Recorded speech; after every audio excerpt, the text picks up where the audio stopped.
It's that time, ladies and gentlemen, boys and girls. What's up, what's happening? This is a friendly reminder that Earth is my planet. Earth is my planet. Guys, today I am redoing my entire front yard bed. Now, this area started from absolutely nothing, zilch, not a scratch. And today I am redoing it and showing you guys the entire full process of me revitalizing my backyard. Now, I have calculated everything, and I think today it's coming in at around $500, at least for this first phase, which is gonna be a major facelift of my front yard. We got native species, we have some tropicals, and we're in Zone 9, Houston, Texas. In case you guys were wondering, bi-curious, it might be in the same planting zone as your boy. But without further ado, let's get it started with the history of this space. So like many yards, this bed started with a bunch of lawn, some old bedraggled bushes. So I laid down an extension cord to outline the beds I wanted to create. More plants, less lawn, that's the mission. I dug a nice little trench with a shovel to outline the bed, and to really solidify the space, I was gonna turn into a giant front yard bed. Then I removed all of these ugly, half-dead bushes, got them puppies out the way, cleared some space, and I started cutting the grass to prepare for the sheet mulching. All right, so sheet mulching is easily the most effective way to kill your lawn and do it in a manner in which fertilizes the ground and can add some worm food and really create a nice, deep, rich soil. So once all the sheets of cardboard were laid down, yes, no printing, no plastic, nothing crazy, I threw on a ton of mulch. So I got all the mulch for free. A dude just dropped it off at my house. I threw that all on top, created a nice 4 to 6 inch thick layer, and thus the front yard beds were created. Stage 1.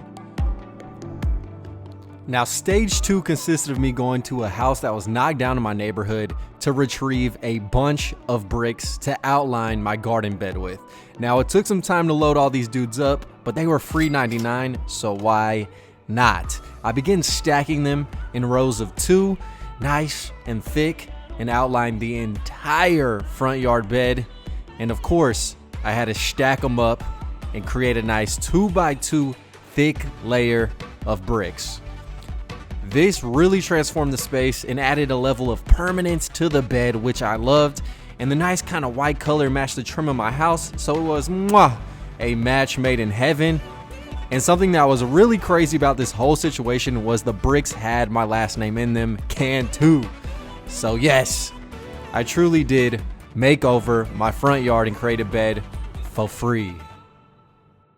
So now that the history's out the way, and conveniently now that yard guys are using blowers and mowers, the first thing you have to do when making over your front yard is to know the lighting situation. Now, my front yard beds are underneath 2 giant oak trees, and pretty much right now, which is 5 o'clock, is when they get the most sun, which is a heavy, hot, and brutal afternoon setting sun. All right, the rest of the day is pretty much full shade to part shade. So that's what we're going with the plants today. And let's get into the first one we're throwing in. All right, so if you guys have been following the channel, you know me, I love my native plants. So the first plant we're throwing in is something that not only loves shade, it can grow in full sun or even part shade, and it is this Turks Cap hibiscus. Absolutely beautiful red flowers that are edible. Yes, you can put them in your mouth and you can suckle on the nectar that creatures like to eat as well. Now, the Turks Cap is forming my first layer of my front yard garden. So these grow 2 to 9 feet tall, so I want them to be tall and to surround the oak trees. So that's what I plan to do, and that's where I placed them. Now, these guys can grow in full shade as I stated, and I planted some in my backyard right underneath oak trees, which tend to suck all the water away from other plants.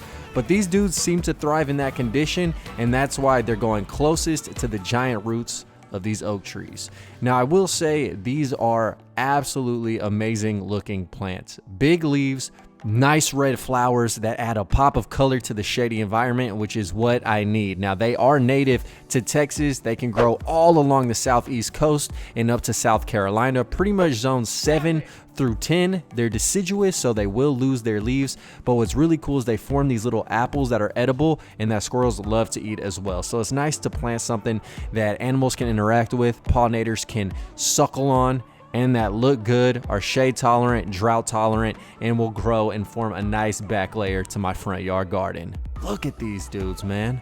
Absolutely astounding. Sexy. All right. So the Turks Cap hibiscus is in the ground in between the trees. And now I need to throw in a little pop of color, a little splash of fine wine, if you will. We have the Cordyline fruticosa.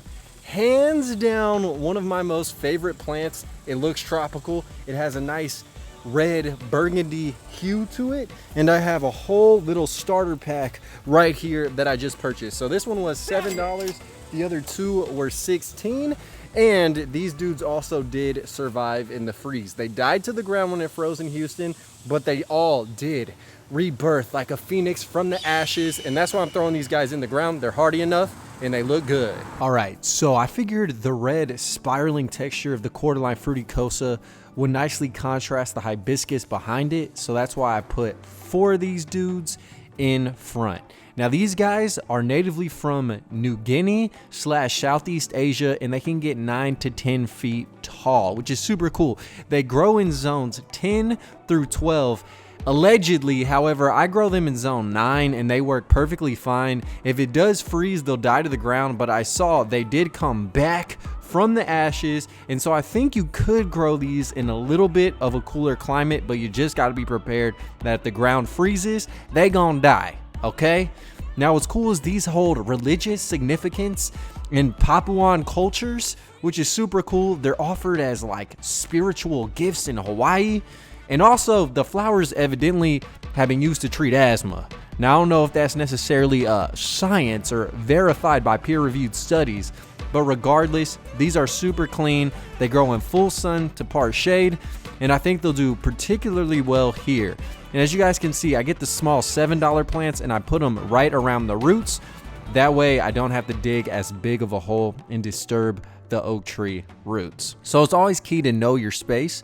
That's why I put in the big ones in the middle and the smaller dudes where I could dig smaller holes. So once I had all 4 of these guys in, they were looking lovely. I'm very excited to see these dudes get tall. They're evergreen tropicals, so while the hibiscus loses his leaves in the winter, the Thai plants will definitely hold it down and provide a nice dark red backdrop to my front yard garden. Oh yeah, baby. I think it's gonna look amazing, man. Just give it time, papa. All right, my children, you guys should already know what time it is, man. We have the Cordyline fruticosa in the ground, so we have that purple, and now we need to contrast it with some lime, bright green, also tropical vibes that will survive the freeze. So what are we putting in? Bruh, the variegated ginger. Beautiful flowers. Let's throw it in and add a nice little splash of lemon lime. Now, this variegated shell ginger is another case of a plant that I've seen grow extremely well next to oak trees in my neighborhood. It truly lights up a dark shaded space with its bright leaves and yellow creamy foliage. Oh my Lanta. So I started digging holes and popping these dudes in the ground to mirror the round circular shape of my bed. And these dudes can pop off with some crazy flowers once they are mature. Now, they can grow 8 to 10 feet tall if you don't trim them, and if it freezes, they'll die to the ground, but they usually come back. So that's why I'm putting these guys in for a tropical, unstoppable vibe, a contrast to the dark red of the Thai plant. And I think these guys will fill in and look astounding. They are 20 bucks a piece, and come to find out, when I went back after I bought them out, they were selling them for $10 at half the size. So I got finessed, but it is what it is. These look so good. Now, they grow in zones 8 through 10, but if you live in a colder climate, you can take them outside in the summer, bring them inside in the winter. Native to Eastern Asia. And my God, man, these already are making a statement. I can't wait for them to fill in the gaps and create a nice tropical hedge-like structure. Hell yeah, dude. Hell yeah. All right, ladies and gentlemen, there it is, man. We have the variegated ginger in the ground. And again, I want to stress, once these things flower, it's going to look amazing, and it does smell really good. Now, the next plants I'm throwing in, again, are natives. So the bag drop that we started with today are native plants. In between, we got a little bit of a tropicalness happening, and then we're ending it, or at least we're doing the edging and ending it today with the Heucheras, okay? And these are native as well, a nice purple variety, and this one kind of has a silver veiny, like silvery purple color to it. So I got two types, so I am going to alternate them when I put them along the edge of the bed, and they get about 2 feet. So I think that'll be absolutely perfect, and hopefully these guys do take off, and they can also contrast the Thai plants that I have in there. So you got green, purple, bright lime, and then deep purple. Full shade. Let's do it. All right, so Heuchera americana, of course, is a beautiful native, and the reason why this is on the edge of the bed is because I feel like the edge needs to have the biggest pop of color.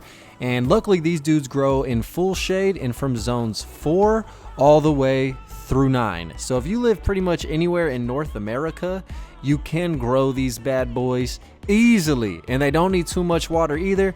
So they're really a hands-off dream of a plant. Now, the funniest fact about these dudes is that they were used medicinally by Native Americans to treat the inflammation of their bowels when they contracted syphilis. So yes, if you guys do have inflamed and enlarged testicles, then hey, go ahead and grab some of these as well, just for the added medicinal benefits. Okay, now these dudes grow up to 2 feet tall and have about an equal spread, at least this variety I got. Now, I purchased these dudes at Lowe's, and they were 15 bucks a piece from Monrovia. So hopefully they do last and are a reliable grower and even more of a shower daddy, because these were not cheap, but they just add the most breathtaking color to the edge of this bed. Nice leaf texture, nice color.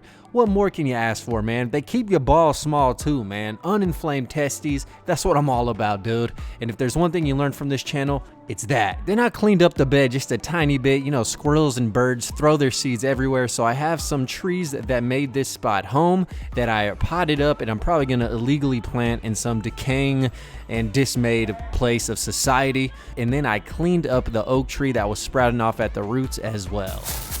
Okay guys, so now that we got all the cleanup out the way, the last plants I think that I'm adding in today are going to be the Butamus Aztec grasses. Okay, so you have some variegated Aztec grass. Now these dudes grow about 12 inches in width, nice clumping grass, and 2 feet tall. So I think they add another unique kind of mintish color, which will look very, very good. And yeah, let's go ahead and throw them in and see what it looks like. The Ryapi muscari Aztec grass. It's from East Asia. I don't get the name, the common name at least, but this dude's color contrasts so well. Its texture's different, and I think it'll add another nice line and variety and just really add some interest to this shade garden overall. Now I got a 6-pack for 10 bucks, threw in about 13 of these guys, and the color and foliage looks so good. It'll pop up with white spikes, zones 7 through 11. Let's get it, man. Ryapi muscari. Yes! And all right, so at this point, we are pretty much done with the entire front yard, and it looks really, really good.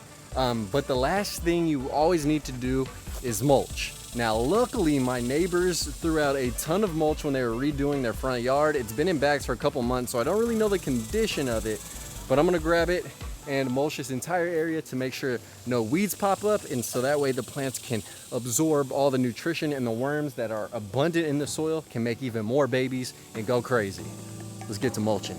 Dude, to be honest, I had no idea what in God's name to expect from this mulch, but it was really nice. I think it was like a cedar. That's what it smelled like, at least. And mulching is just the most necessary step when completing a garden project. It adds nutrition to the soil as it breaks down, keeps the soil cool from the heat, especially here in Texas, and also it keeps moisture in longer. So that way the plants can have a little something to sip on, and it makes the bed look uniform and amazing. Like, look how clean this mulched area looks. compared to the other area, which just had leaf litter that I threw all over it. And alrighty, ladies and gentlemen, so we have about half the mulch laid down. The sun is going down, so I'm just gonna do the conclusion right now, but that is a wrap. I'll do a before and then after, that way you guys can totally see the transformation. I mean, just look at everything. It has came a very long way from where it started to where it is now. I can't wait to watch everything grow out. What an epic and total transformation.